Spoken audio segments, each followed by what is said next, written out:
మంత్రాలకు చింతకాయలు రాలే బిడ్డ, అవి పండి గాలొచ్చినప్పుడే రాలుతాయి అని వెనకటి కాలం నుంచి చెప్పుకుంటూ వస్తూనే ఉన్నారు.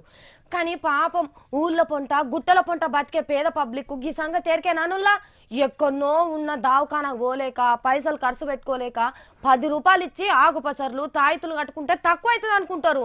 సరే చదువు శాతం తెలియని వాళ్ళు గసొంటి నమ్ముతుర్రంటే ఏమో అనుకోవచ్చు, కానీ గివీళ్ళు గీ పెద్ద సార్లు కూడా నమ్ముతుర్రంటే ఏమనాలుల్లా?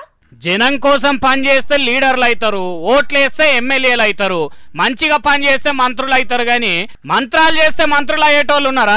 ఏదో దేవుందయా అనుకుంటున్నారంటే అర్థం ఉన్నది. కానీ వరంగల్ జిల్లాలో ఓ ఎమ్మెల్యే సారు పూజలతోటి మంత్రి అవుతామంటే 57 లక్షలు అర్పించుకున్నాడట మంత్రగాండ్లకు. మరి అంతటి తెలివైన ఎమ్మెల్యే ఎవరో గాని సీఎం కేసీఆర్ సార్ మనసును మార్చే మంత్రాలు చేపియాలని చూసిండట కోయదొరలతోని.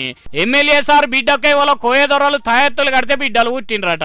ఇక నీకు మంత్రి కోలు విప్పించుడో లెక్కన అంటే నిజమే కదా అని లక్షలే చేతులు పోసిండట ఈ తెలివి కల్ల ఎమ్మెల్యే. మరి మంత్రి అయితే లక్షలు కోట్లు ఎట్లా సంపాదిస్తాను అనుకున్నాడో? మంత్రాలతోని మంత్రులే అయినప్పుడు చక్కగా కోట్ల ఇంట్లోనే వచ్చే మంత్రాలు లేవో? మరి ఎన్ని రోజులైనా మంత్రి కొలువు రాకపోయే వరకు మోసపోయిందని పోలీసు వాళ్ళకి చెప్తే కోయోళ్ళని పిలిపించి సారిస్తున్నారట. ఇజ్జత్ పోతుందని పేరు బయటికి చెప్తలేరు, కేసు కూడా పెడతలేరు. గాని ఎగిడ్చిన తెలివి కాకపోతే ఏంది? మంత్రాలతోనే పనులు అయితే అనుకుంటే గనుల గాలి సారు 1000 కోట్లు ఖర్చు పెట్టి ప్రధానమంత్రిని అయితానన్నాడా? జగన్ సార్ను ముఖ్యమంత్రిని చేస్తే కోట్ల రూపాయలు ఇవ్వకపోవునా? నిజంగానే మంత్రాలు పూజలతోని పదవులు వస్తాయనుకుంటే ప్రతిపక్షాలలో కూర్చునేటోళ్ళ తన పైసలు లేకనా? కేసీఆర్ సారు ఇవాళ మంత్రి కావాలని మంత్రాలు చేపించినోడు రేపు మీ మీదికే ఏదైనా పంచాయతీ రావాలని మంత్రాలు చేపించడానికి గ్యారెంటీ ఏంది? జరా ఇగ్రవంతుడెవలో దొరకవచ్చి పార్టీ ఆఫీసులో పూజలు చేపియుండ్రి, లేకపోతే మీ పార్టీ పరువే పోతుంది అని అనుకుంటున్నారు వరంగల్ జిల్లా పబ్లిక్. అన్నట్టు ఎమ్మెల్యే ధర్మారెడ్డి సారోళ్ళ అయ్యంకుడు ఎవరో పూజలు చేస్తానని మా చుట్టాలలో తన పైసలు తీసుకున్నారని కేసు పెట్టిండట.